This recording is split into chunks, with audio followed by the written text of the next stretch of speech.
Hi friends, ನಾವು Japan ಅಂತ ಹೇಳಿದ್ರೆ ನಮ್ಮ ಮೈಂಡಿಗೆ ಬರೋದು ಬಂದು ಏಷ್ಯಾದಲ್ಲಿ ಒಂದು ಐಲ್ಯಾಂಡ್ ಕಂಟ್ರಿ. ಅದು ಮೋಸ್ಟ್ ರಿಚ್ ಹೆರಿಟೇಜ್ ಕಲ್ಚರು ಮತ್ತು ಹಿಸ್ಟ್ರಿ ಇರುವಂಥ ಕಂಟ್ರಿ. ಸೊ ಜಪಾನ್ ಬಂದು one of the well developed country in terms of education, technology ಮತ್ತು ಪೀಪಲ್ ಡಿಸಿಪ್ಲಿನ್ ಆಗಿರಲಿ. ಇವತ್ತು ಜಪಾನ್ ಬಗ್ಗೆ 20 ಎಕ್ಸೈಟಿಂಗ್ ಫ್ಯಾಕ್ಟ್ಸು, ಪ್ರಪಂಚದಿಂದ ಅವ್ರು ಹೆಂಗೆ ಡಿಫ್ರೆಂಟ್ ಆಗಿದ್ದಾರೆ ಅಂತ ನಾವು ಜಪಾನ್ ಬಗ್ಗೆ ನೋಡೋಣ ಬನ್ನಿ.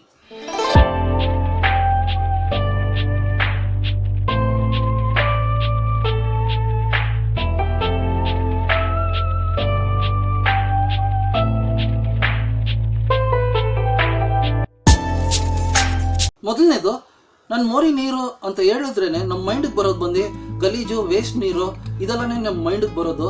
ಆದರೆ ಜಪಾನಲ್ಲಿ ಕ್ಯೂಶು ಅನ್ನೋ ಐಲ್ಯಾಂಡಲ್ಲಿ ಶಿಂಬಾರಾ ಅಂತ ಒಂದು ಸಿಟಿ ಇದೆ. ಆ ಸಿಟಿಯಲ್ಲಿ ಮೋರಿ ನೀರು ಎಷ್ಟು ಕ್ಲೀನ್ ಆಗಿರುತ್ತೆ ಅಂತ ಹೇಳಿದ್ರೆ, ಮೋರಿ ನೀರಲ್ಲಿ ನಾವು ಮೀನ್ನ ನೋಡ್ಬೋದು. One variety of beautiful fish, koi fish ಅಂತ ಹೇಳ್ತಾರೆ. ಆ ಮೀನ್ ಬಂದು ಅಲ್ಲೆಲ್ಲ ಸ್ಟ್ರೀಟ್ಸ್ ಅಲ್ಲಿ ಮತ್ತೆ ಮನೆ ಮುಂದೆ ಇರೋ ಮೋರಿಯಲ್ಲೆಲ್ಲ ಅದನ್ನ ನೋಡ್ಬೋದು. ಸೊ ಇದನ್ನ ನೋಡೋದಕ್ಕೆ ಬೇರೆ ಜಪಾನಲ್ಲಿ ಮಾತ್ರ ಸಾಧ್ಯ. ಎರಡನೇದು ಬಂದು ಜಪಾನಲ್ಲಿ ಫೇಮಸ್ ಆಗಿರುವ ಅವ್ರ bullet train. So bullet train speed ನೋಡಿದ್ರೆ 1 ಅವರ್ಗೆ 320 km/h ಹೋಗೋಷ್ಟು ಸ್ಪೀಡ್ ಅದು. ಅಷ್ಟು ಸ್ಪೀಡಲ್ಲಿ ಒಳಗಡೆ ಹೆಂಗಿರತ್ತೆ ಪ್ರಯಾಣಿಕರಿಗೆ ಅಂತ ನೋಡಿದ್ರೆ ಸ್ವಲ್ಪನೂ ವೈಬ್ರೇಷನು, ಯಾವುದೇ ಥರ ಡಿಸ್ಟರ್ಬೆನ್ಸ್ ಸ್ವಲ್ಪನೂ ಇರಲ್ಲ. ಅದಕ್ಕೊಂದು ಎಕ್ಸಾಂಪಲ್, ಇಫ್ ಇನ್ ಕೇಸ್ ನಾವು ಬುಲೆಟ್ ಟ್ರೈನಲ್ಲಿ ಟ್ರಾವೆಲ್ ಆಗ್ತಾ ಇದ್ರೆ ನಾವು ಒಂದು ₹1 ಕಾಯಿನ್ನ ವರ್ಟಿಕಲ್ ಆಗಿ ಇಲ್ಲಾಂದ್ರೆ ಸ್ಟ್ರೈಟ್ ಆಗಿ ನಿಲ್ಸಿದ್ರೆ ಆ ಕಾಯಿನ್ ಬಂದು ಬೀಳೋದೇ ಇಲ್ಲ. ಆ ಥರ ಅಷ್ಟು ಸ್ಮೂತ್ ಆಗಿ ಯಾವುದೇ ಥರ ಡಿಸ್ಟರ್ಬೆನ್ಸ್ ಇಲ್ಲದೆ ಹೋಗುತ್ತೆ. ಮೂರನೇದು ಬಂದು ಜಪಾನಲ್ಲಿ ಒಂದು ಇನ್ಸಿಡೆಂಟ್ ನಡೆಯುತ್ತೆ. ಜಪಾನಲ್ಲಿ ಜನರು ಎಷ್ಟು ಆನೆಸ್ಟ್ ಆಗಿದ್ದಾರೆ ಅನ್ನೋದಕ್ಕೆ ಬಂದು ಒಂದು ಉದಾಹರಣೆ. ಸೊ ಒಬ್ರು ಗಾಡಿಯಲ್ಲಿ ಹೋಗ್ತಾ ಇರ್ತಾರೆ. ಅವ್ರ ಗಾಡಿಯಲ್ಲಿ ಹೋಗ್ತಾ ಇದ್ದಂಗೆ ಯಾವುದೋ ಒಂದು ಪಾರ್ಕ್ ಆಗಿರೋ ಗಾಡಿಗೆ ಗುದ್ದಿ ಆ ಗಾಡಿಯಲ್ಲಿರೋ ಬೆಲ್ ಹೊಡೆದೋಗುತ್ತೆ. ಸೊ ಅವ್ರು ಅಲ್ಲಿಂದ ಸೈಲೆಂಟ್ ಆಗಿ ಹೋಗ್ಬೋದಾಗಿತ್ತು. ಆದ್ರೆ ಅವ್ರಲ್ಲಿ ಏನ್ ಮಾಡ್ತಾರೆ ಅಂತ ಹೇಳಿದ್ರೆ, ಒಂದು ನೋಟಲ್ಲಿ ನನ್ ಕ್ಷಮಿಸಿ, ಐ ಆಮ್ ವೆರಿ ಸಾರಿ, ನನ್ನಿಂದ ನಿಮ್ ಗಾಡಿ ಡ್ಯಾಮೇಜ್ ಆಯ್ತು ಅಂತ ಹೇಳಿ ಆ ಡ್ಯಾಮೇಜ್ಗೆ ತಕ್ಕಂತೆ ದುಡ್ಡು ಅದರಲ್ಲಿಟ್ಟು ಅಲ್ಲಿಂದ ಹೋಗ್ತಾರೆ. ನಾಲ್ಕನೇದು, ಜಪಾನಲ್ಲಿ ಜನರು ಎಷ್ಟು ಆನೆಸ್ಟ್ ಆಗಿದ್ದಾರೆ ಅನ್ನೋದಕ್ಕೊಂದು ಉದಾಹರಣೆ. ಇಫ್ ಇನ್ ಕೇಸ್ ನಾವು ಎಲ್ಲಾನ ಶಾಪಿಂಗ್ ಹೋಗ್ತಾ ಇದ್ರೆ ಎಷ್ಟೊಂದು ಕವರ್ಸ್ ಎಲ್ಲ ಕೈಯಲ್ಲಿ ಇಟ್ಕೊಂಡು ಯಾವ್ದಾನ ಒಂದು ಕವರು, ಇಫ್ ಇನ್ ಕೇಸ್ ಬ್ಯಾಗೋ ಇಲ್ಲ ಕವರು ಬಿದ್ದೋದ್ರೆ ಇವಾಗ ನಾವು ಮನೆಗೆ ಬಂದಾಗ ನಾವು ರಿಯಲೈಸ್ ಮಾಡ್ತೀವಿ ಅದು ಕಳೆದೋಗಿದೆ ಅಂತ ಹೇಳಿ. ಸೊ ಇವಾಗ ವಾಪಸ್ ನಮ್ಗೆ ಸಿಗತ್ತಾ ಇಲ್ಲ ಡೌಟು ನಮ್ಮ ಮೈಂಡಲ್ಲಿ ಇದ್ದೇ ಇರುತ್ತೆ. ಆದರೆ ಜಪಾನಲ್ಲಿ ಇಫ್ ಇನ್ ಕೇಸ್ ನೀವು ಏನೋ ಒಂದು ಲಗೇಜು ಇಲ್ಲ ಕವರೋ, ನಿಮ್ದು ಯಾವ್ದಾನ ಒಂದು ವಸ್ತು ಡ್ರಾಪ್ ಮಾಡಿಬಿಟ್ರೆ ನೀವು ವಾಪಸ್ ಹೋಗಿ ನೋಡಿದ್ರೆ ಅದನ್ನ ಯಾರು ಅಲ್ಲಿ ಫಸ್ಟ್ ನೋಡಿರ್ತಾರೋ ಅಲ್ಲೇ ಅದೇ ಜಾಗದಲ್ಲಿ ತೆಗ್ದು ಸೈಡ್ಗೆ ಇಟ್ಟಿರ್ತಾರೆ. ಫೋಟೋನೇ ಒಂದು ದೊಡ್ಡ ಉದಾಹರಣೆ ಅದಕ್ಕೆ. ಐದನೇದು ಬಂದು ಜಪಾನಲ್ಲಿ ನಮ್ಮಿಂದ ಯಾರಿಗೂ ಡಿಸ್ಟರ್ಬೆನ್ಸ್ ಆಗ್ಬೇಡ, ಇನ್ನೊಬ್ರಿಗೆ ಡಿಸ್ಟರ್ಬೆನ್ಸ್ ಆಗ್ಬಾರ್ದು ಅನ್ನೋದ್ರಲ್ಲಿ ಬಂದು ತುಂಬಾ ಪರ್ಟಿಕ್ಯುಲರ್ ಆಗಿರ್ತಾರೆ.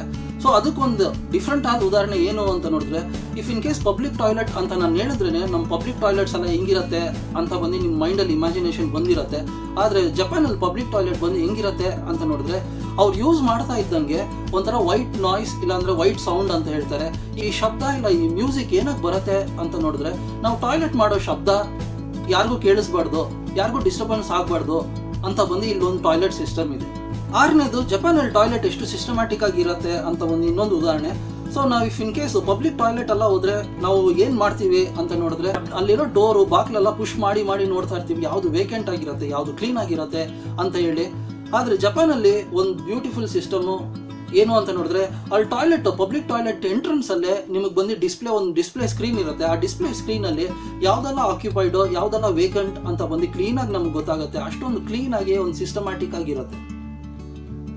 ಸೆವೆಂತ್, ಒಂದು ಟೂರಿಸ್ಟ್ ಪ್ಲೇಸ್ ಅಲ್ಲಿ ಒಂದು ಸರ್ವೆ ಕಂಡಕ್ಟ್ ಮಾಡಿರ್ತಾರೆ.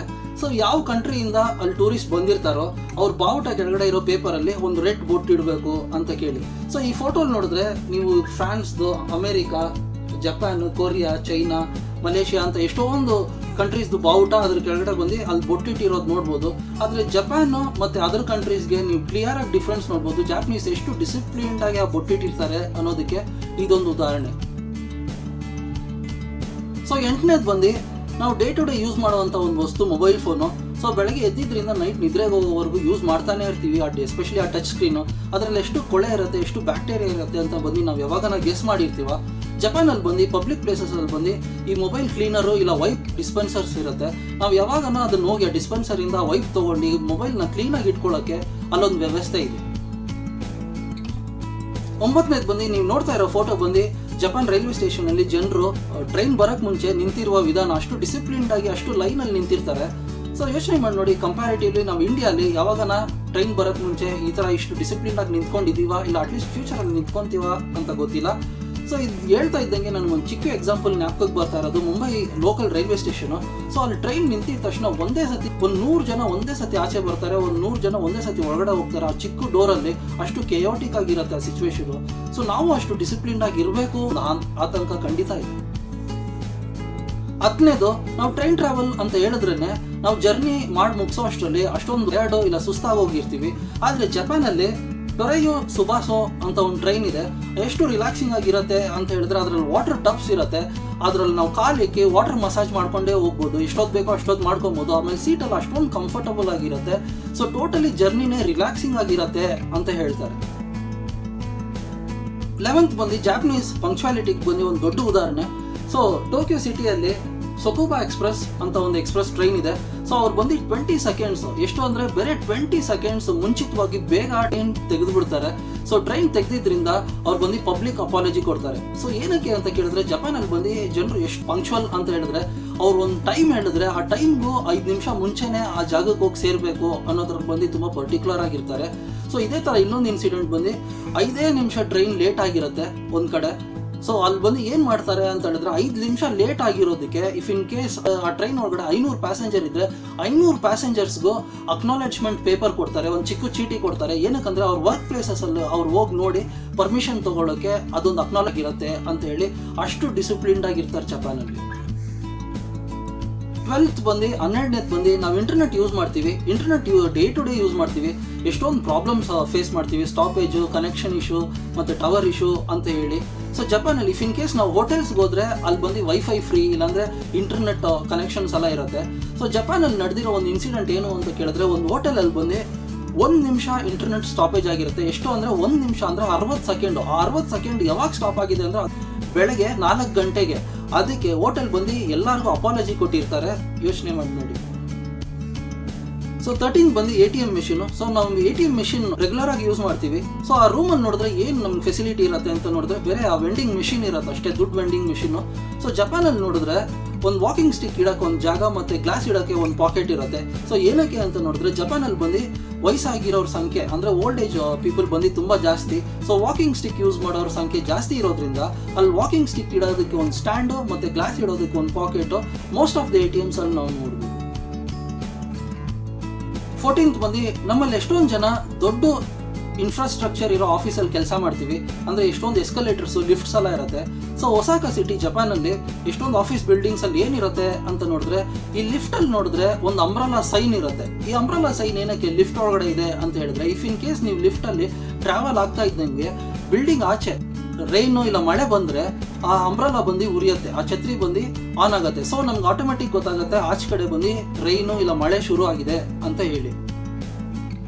16ನೇದು ಬಂದು ಅಲ್ಲಿ ಚುಚ್ಚೋ ಕಡಿ ಅಂದರೆ ಟೂತ್ ಪಿಕ್ ಅಂತ ಹೇಳಬೇಕು. ಸೊ ಟೂತ್ ಪಿಕ್ ಬಂದು ಜಪಾನಲ್ಲಿ ಬಂದು ಮಿಂಟ್ ಕೋಟೆಡ್ ಟೂತ್ ಪಿಕ್ ಅಂತ ನೀವು ನೋಡ್ತಾ ಇರೋದು ಫೋಟೋ. ಇದು ಆ್ಯಕ್ಚುಲಿ ಜಪಾನಲ್ಲಿ ಮಾತ್ರ ಅಲ್ಲ, ಇದು ಏನಕ್ಕೆ ಬೇರೆ ಜಪಾನಲ್ಲಿ ಅಂತ ಕೊಟ್ಟಿದ್ರು ಸೋರ್ಸಲ್ಲಿ ಅಂತ ಗೊತ್ತಿಲ್ಲ ನನಗೆ.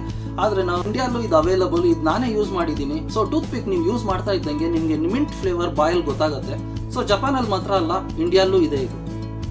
17th ಜಪಾನಲ್ಲಿ ಜೆಂಟ್ಸ್ ಹೋಗೋ ಯೂರಿನಲ್ಸ್. ಅಲ್ಲಿ ಆ ಜೆಂಟ್ಸ್ ಹೋಗೋ ಯೂರಿನಲ್ಸ್ ಬಂದು ಮುಂದೆ ಒಂದು ಸ್ಕ್ರೀನ್ ಇರುತ್ತೆ. ನೀವು ಯೂರಿನ್ ಮಾಡ್ತಾ ಇದ್ದಾಗೆ ಅದೇ ಒಂದು ಗೇಮ್ ಆಗಿ ಕನ್ವರ್ಟ್ ಆಗಿ ನೀವು ಯೂರಿನ್ ಮಾಡೋದೇ ಒಂದು ಗೇಮ್ ಆಗಿ ಚೇಂಜ್ ಆಗುತ್ತೆ. ಸೊ ಅದು ಏನು ಕೊಟ್ಟಿದ್ದಾರೆ ಅಂತ ನೋಡಿದ್ರೆ game you play with your P ಅಂತ ಕೊಟ್ಟಿದ್ದಾರೆ. ಸೊ ಅವ್ರ ಇನೋವೇಷನ್ಗೆ ಒಂದು ಮಿತಿನೇ ಇಲ್ಲ. 18ನೇದು 18th ನೋಡಿದ್ರೆ ನಾವು ಟ್ರೈನಲ್ಲೆಲ್ಲ ನೋಡಿದ್ರೆ ಈ ಬೀಡಿ, ಸಿಗರೆಟ್ ಇದೆಲ್ಲ ಸೇದವ್ರು ಬಂದು ಈ ಡೋರ್ ಹತ್ರ ಇಲ್ಲ ಟಾಯ್ಲೆಟ್ ಹತ್ರ ನಿಂತ್ಕೊಂಡು ಸೇದ್ತಾ ಇರ್ತಾರೆ.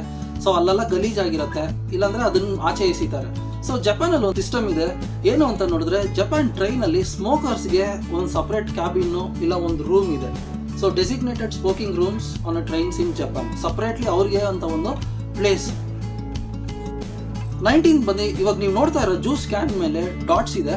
ಸೊ ಏನು ಅಂತ ನೋಡಿದ್ರೆ ನಾವು ಬಂದು ಪೆಪ್ಸಿ, ಕೋಕೋ ಇಲ್ಲ ಮಿರಿಂಡಾ ಅಂತ ಕ್ಯಾನಲ್ಲಿ ತೊಗೊಂಡು ಕುಡ್ದಿರ್ತೀವಿ.